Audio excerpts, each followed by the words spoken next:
ಪರವಾಗಿ ಆತ್ಮೀಯವಾದ ಸ್ವಾಗತವನ್ನು ಕೋರುತ್ತೇನೆ. ದಯವಿಟ್ಟು ಮಹನೀಯರೆಲ್ಲರೂ ವೇದಿಕೆಯಲ್ಲಿ ಆಸೀನರಾಗಬೇಕೆಂದು ಕೇಳಿಕೊಳ್ಳುತ್ತೇನೆ. May I have all the guest on the Dias please.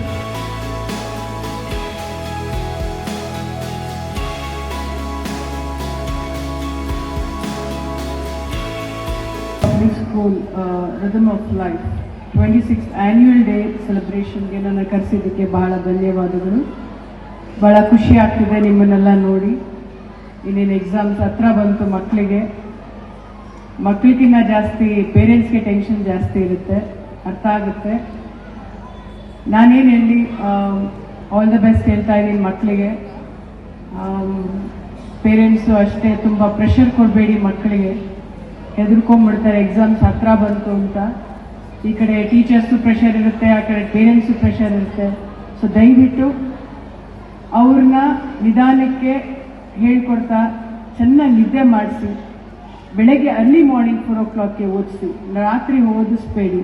ಯಾಕೆಂದರೆ ಭ್ರಾಮ್ರಿ ಅಂತ 4 ಗಂಟೆಗೆ ಚೆನ್ನಾಗಿರುತ್ತೆ, ಅವಾಗೆಲ್ಲ ಹೋಗ್ತಾ ಇರುತ್ತೆ ತಲೆಗೆ. So 4 o'clock is the best. So all the best ಹೇಳ್ತಾ ಇದ್ದೀನಿ. ಮಕ್ಕಳು ಅಷ್ಟೇ, ಗುರುಗಳಿಗೆ ಗೌರವ ಕೊಡಿ. ಪೇರೆಂಟ್ಸ್ ಹೇಳಿದ್ದನ್ನು ಸ್ವಲ್ಪ ಕೇಳಿ ಮಕ್ಕಳು, ಯಾಕೆಂದರೆ ಅವ್ರ ಎಕ್ಸ್ಪೀರಿಯನ್ಸ್ ಅವ್ರಿಗೆ ಗೊತ್ತಿರುತ್ತೆ ಏನು ಅಂತ. ಸೊ ಮಕ್ಕಳಿಗೆಲ್ರಿಗೂ ಆಲ್ ದ ಬೆಸ್ಟ್ ಅಂತ ಹೇಳ್ತಾ, ಥ್ಯಾಂಕ್ ಯು ಸೋ ಮಚ್. ನಿಮ್ಮ ಪ್ರೀತಿ ಪ್ರೋತ್ಸಾಹ ಸದಾ ನಮ್ಮ ಕಲಾವಿದರ ಮೇಲೆ ಇರಲಿ ಅಂತ ಕೇಳ್ಕೊತಾನೆ 2 ಮಾತು.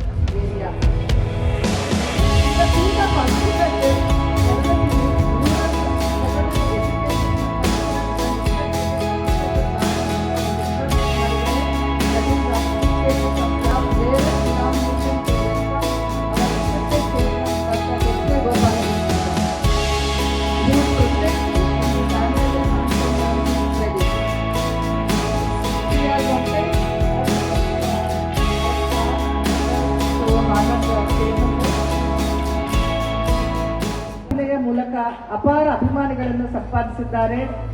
ಓಂ, ನಮ್ಮೂರ ಮಂದಾರ ಹೂವೆ, ಯಜಮಾನ, ಕನಸುಗಾರ, ಆಪ್ತ ಮಿತ್ರ, ಹೀಗೆ 10 ಹಲವಾರು ಯಶಸ್ವಿ ಚಿತ್ರಗಳನ್ನು ನಮ್ಮ ನಟನೆಯ ಮೂಲಕ ಚಿತ್ರ ರಸಿಕರ ಮನಸ್ಸಿನಲ್ಲಿ ತಮ್ಮದೇ ಆದ ಛಾಪನ್ನು ಮೂಡಿಸಿರುತ್ತಾರೆ.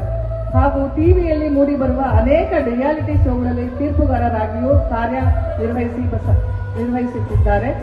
ಇಂತಹ ಕಲಾ ಸೇವೆಗೆ ಕರ್ನಾಟಕ ರಾಜ್ಯ ಚಲನಚಿತ್ರ ಪ್ರಶಸ್ತಿ, ಫಿಲ್ಮ್ ಫೇರ್ ಪ್ರಶಸ್ತಿಗಳನ್ನು ನೀಡಿ ಸನ್ಮಾನಿಸಿದೆ. ಅಭಿನಯದ ಜೊತೆಗೆ ಅವರ ಸರಳತೆ, ಶಿಸ್ತು, ಮೌಲ್ಯಗಳು ನಮ್ಮ ವಿದ್ಯಾರ್ಥಿಗಳಿಗೆ ಪ್ರೇರಣೆಯಾಗಿದೆ.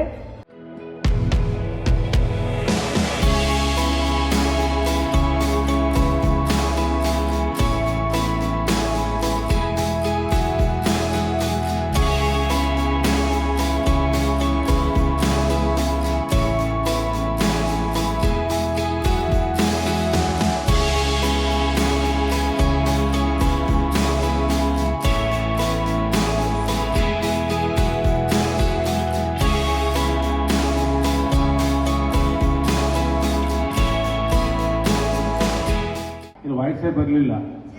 ಭಾರತ್ ಮಾತಾ ಕಿ. ತಮ್ಮೆಲ್ಲರಿಗೂ ನಮಸ್ಕಾರ.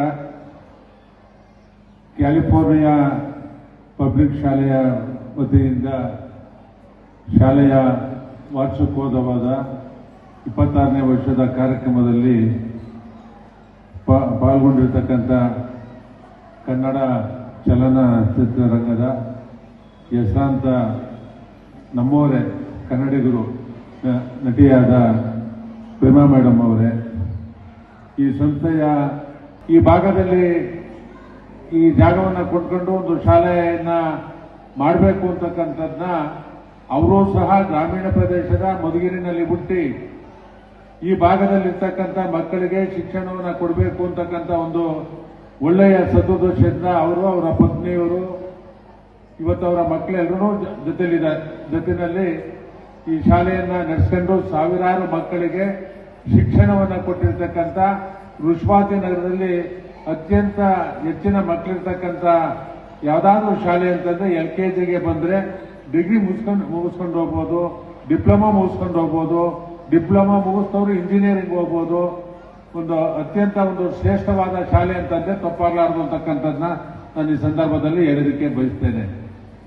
ನಾವು ನಮ್ಮ ಅಂತಸ್ತಕ್ಕೆ ತಕ್ಕಂಗೆ ನಮ್ಮ ಮಕ್ಕಳನ್ನ ಶಾಲೆಗಳಿಗೆ ಸೇರಿಸ್ತೇವೆ. ನಾನು ಬಂದ ತಕ್ಷಣ ಕೇಳಿದೆ, ಎಷ್ಟು ಮಕ್ಕಳಿದ್ದಾರೆ ಗೋಪಾಲಕೃಷ್ಣ ಸರ್ ಅಂತ ಅಂದ್ಬಿಟ್ಟು. 1200 ಮಕ್ಕಳು ಎಲ್ಲ ಬ್ರಾಂಚಸ್ ಇಂದ ಅಂದ್ರು. ಬಹುಶಃ ಇಲ್ಲಿ 2000ಕ್ಕಿಂತ ಹೆಚ್ಚಿನ ಮಕ್ಕಳು ಇರಬೇಕಾಯಿತು. ಕರೋನಾ ಆದ್ಮೇಲೆ ಕೆಲವರು ಹಳ್ಳಿಗೆ ಹೊರಟೋದ್ರು, ಕೆಲವರೆಲ್ಲ ಸರ್ಕಾರಿ ಶಾಲೆ ಸೇರ್ಕೊಂಡ್ರು. ನಾನು ಅದೇ ಈಗ ಹೇಳಿದೆ, ನಮ್ಮ ಸರ್ಕಾರಿ ಶಾಲೆಯಲ್ಲಿ ಇಲ್ಲಿ ಕಮಲಾನಗರ, ರುಸ್ವಾತಿ ನಗರ, ಸಣ್ಣಕೆಬಿಲ್ನಲ್ಲೇ ಸುಮಾರು 2,3,500 ಮಕ್ಕಳು ಅಲ್ಲಿ ಓದ್ತಾ ಇದ್ದಾರೆ ಅಂತಕ್ಕಂಥದ್ದನ್ನ ಹೇಳೋದಕ್ಕೆ ಬಯಸುತ್ತೆ. ನಮ್ಮ ಅಂತಸ್ತಿಗೆ ತಕ್ಕಂಗೆ ಮಕ್ಕಳಿಗೆ ಶಿಕ್ಷಣವನ್ನ ಕೊಡಬೇಕು ಅಂತಕ್ಕಂಥ ದೃಷ್ಟಿಯಿಂದ ನಮ್ಗೆ ಈ ಒಂದೊಂದು ಸಂಸ್ಥೆಯನ್ನ ನಾವು ಆರಿಸ್ಕೊಂತೀವಿ. പക്ഷേ ಇಲ್ಲಿರ್ತಕ್ಕಂಥ ಎಲ್ಲ ನನ್ನ ಪೋಷಕ ಬಂಧುಗಳು ನಮ್ಮ ಈ ಭಾಗದಲ್ಲಿ ವಾಸ ಮಾಡ್ತಕ್ಕಂಥವ್ರೆ.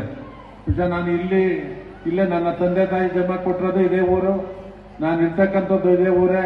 ನಾನೇನು 4 ವರ್ಷ ಶಾಸಕನಾಗಿ ಒಂದು ಬಾರಿ ನಾನು ಮಹಾನಗರ ಪಾಲಿಕೆ ಸದಸ್ಯನಾದಂತ 96 ಸಂದರ್ಭದಲ್ಲಿ ಎಲ್ಲೂ ಕುಡಿಯಕ್ಕೆ ನೀರಿರಲಿಲ್ಲ, ಯಾವ ರಸ್ತೆನೂ ಇರಲಿಲ್ಲ. ನಾವು ಓಟ್ ಕೇಳಕ್ ಬಂದ್ರೆ ಈ ನುಜ್ಗರ್ಲು ಜಾರ್ಬಿಟ್ಟು ಬೆಳೆದಿತ್ತು. ಆ ಪರಿಸ್ಥಿತಿ 1996ರಲ್ಲಿತ್ತು. ನೀರುಗಳನ್ನ ಮಾರೋರು, ಅವತ್ತು ಬೋರ್ವೆಲ್ ಹಾಕಿ ಕೆಲವು ಕುಟುಂಬ ನೀರುಗಳನ್ನ ಮಾರೋರು. ಇವತ್ತು ಆ ಪರಿಸ್ಥಿತಿ ನಮ್ಮ ಇಡೀ ಬರೀ ರುಸ್ವಾತಿ ನಗರ, ಕಾಮಾಕ್ಷಿ ಇಲ್ಲ, ಇಡೀ ಕ್ಷೇತ್ರದಲ್ಲಿಲ್ಲ. ಸಂಪೂರ್ಣವಾದ MLA ಸಾಹೇಬರು ಮೊದಲಿಗೆ ಮಂತ್ರಿ ಕೂಡ ಆಗಿದ್ರು ಬಿಜೆಪಿ ಗವರ್ಮೆಂಟ್ ಅಲ್ಲಿ. ಸೊ ಅವ್ರನ್ನ 1 ತಿಂಗಳು ನೀವು ಅವ್ರ ಜೊತೆ ಕೇಸ್ ಸ್ಟಡಿ ಮಾಡ್ರಿ. ಅವ್ರ ಜೊತೆ ಹೋಗಿ ಅವ್ರು ಏನ್ ಮಾಡ್ತಾರೆ, ಯಾವ ತರ ಮಾಡ್ತಾರೆ, ಹೆಂಗೆ ಜನಗಳಿಗೆ ಸ್ಪಂದಿಸ್ಕೊಂಡು ಬೆಳಗ್ಗೆಯಿಂದ ಸಾಯಂಕಾಲ ತನಕ ಅವರ ಸೇವೆಗಳು ಮಾಡೋದ್ರ ಜೊತೆಗೆ ಅವಶ್ಯಕವಾಗಿರ್ತಕ್ಕಂಥ ಸೇವೆಗಳು. ಈಗೇನೋ ಒಂದು ಕಾಲದಲ್ಲಿ ಕಿಡ್ನಿ ಡಯಾಲಿಸಿಸ್ ಮಾಡ್ಬೇಕಂದ್ರೆ ಎಷ್ಟು ಸಾವಿರಾರು ರೂಪಾಯಿ ಕೊಡ್ಬೇಕಿತ್ತು. ಅದನ್ನು ಬಹಳ ಕಡಿಮೆ ವೆಚ್ಚದಲ್ಲಿ ಅಣ್ಣಾರು ಡಯಾಲಿಸಿಸ್ ಸೆಂಟರ್ಗಳನ್ನ ಮಾಡಿದ್ದಾರೆ. ಅದು ಒಂದು ಎಕ್ಸಾಂಪಲ್ ಹೇಳಿದೆ ಅಷ್ಟೇ. ನಮ್ಮಲ್ಲಿ ಎಷ್ಟು ಎಲ್ಲಾ ರೀತಿಯಲ್ಲೂ ಸಹಾಯ ಮಾಡ್ತಾರೆ. ಮುಖ್ಯವಾಗಿ ಮೇನ್ ಫೀಸ್ದು ನಮ್ಮಲ್ಲಿ ಇರೋರೆಲ್ಲ ಬಡವರ ಮಕ್ಕಳೇ, ಬಡ ಮಕ್ಕಳೇ. ನಿಮಗೂ ಎಲ್ಲ ಗೊತ್ತಿದೆ, ಎಷ್ಟೋ ಪೋಷಕರು ಆಟೋ ಓಡಿಸ್ತಾರೆ, ಗಾರ್ಮೆಂಟ್ ಫ್ಯಾಕ್ಟರಿಗಳಲ್ಲಿ ಕೆಲಸ ಮಾಡ್ತಾರೆ, ಇನ್ನು ಅಲ್ಲಿ ಇಲ್ಲಿ ಫ್ಯಾಕ್ಟರಿಗಳಲ್ಲಿ ಕೆಲಸ ಮಾಡ್ತಾರೆ. ಆರ್ಥಿಕ ಸ್ಥಿತಿ ಸ್ವಲ್ಪ ಕಡಿಮೆನೇ ಇರುತ್ತೆ. ಅವ್ರಿಗೆ ಎಷ್ಟು ಚೆನ್ನಾಗಿ ಸಮಸ್ಯೆಗಳು ಅರ್ಥ ಆಗುತ್ತೆ ಅಂದ್ರೆ, ಯಾರೇ ಹೋದ್ರೂ ಕೂಡ ಶಿಕ್ಷಣ ಸಂಸ್ಥೆಗಳನ್ನ ನಡೆಸೋದು ಕಷ್ಟ ಅಂತಲೂ ಅವ್ರಿಗೆ ಗೊತ್ತು. ಅವ್ರಿಗೆ ನಿಮಗೆ ಕರೆದು ಹೇಳ್ತಾರೆ, ನೋಡಪ್ಪ ಇವನಿಗೆ ಇಷ್ಟು ಕನ್ಸೆಷನ್ ಕೊಡು, ನಾನು ಒಂದಿಷ್ಟು ಕಟ್ಬಿಡ್ತೀನಿ ಅವನ ಪರವಾಗಿ, ಯಾಕೆಂದ್ರೆ ನಮ್ಗೆ ಅಷ್ಟೊಂದು ಕಟ್ಟಕ್ಕೆ ಚೈತನ್ಯ ಇಲ್ಲ ಅಂತ ಎಲ್ಲ ಹೇಳ್ತಾರೆ. ಇಂತಹ ಕೆಲಸ ಯಾವ ರಾಜಕಾರಣಿನೂ ನಾನು ಮಾಡಿದ್ದು ನೋಡಿಲ್ಲ. ಅಷ್ಟೇ ಅಲ್ಲ, ನಮಗೆ ಇಲ್ಲಿ ಎಲ್ಲ ರೀತಿಯ ಸೌಲಭ್ಯಗಳು, ಒಂದು ನೀರಿಗೆ ಸಮಸ್ಯೆ ಇಲ್ಲ, ನಮ್ಮ ರೋಡ್ಗಳು ದಿನ ಕ್ಲೀನ್ ಆಗಿರ್ತವೆ. ಎಲ್ಲಾದ್ರೂ ರೋಡ್ ಕೆಟ್ಟೋದ್ರೆ ಇಮಿಡಿಯೇಟ್ ಆಗಿ ಅದನ್ನ ರೆಡಿ ಮಾಡಿಕೊಡ್ತಾರೆ. ಕರೆಂಟಿಗೆ ಸಮಸ್ಯೆ ಇಲ್ಲ. ನಮ್ಮ ಎಲ್ಲ ಸಮಸ್ಯೆಗಳಿಗೆ ಅವರು ಯಾವಾಗಲೂ ಸ್ಪಂದಿಸ್ತಾ ಇರ್ತಾರೆ. B.Ed ಅನ್ನು ಬೆಂಗಳೂರು ವಿಶ್ವವಿದ್ಯಾನಿಲಯದಿಂದ ಹಾಗೂ PGDCA ಕಂಪ್ಯೂಟರ್ ವಿಭಾಗದಲ್ಲಿ ಪಡೆದಿರುತ್ತಾರೆ.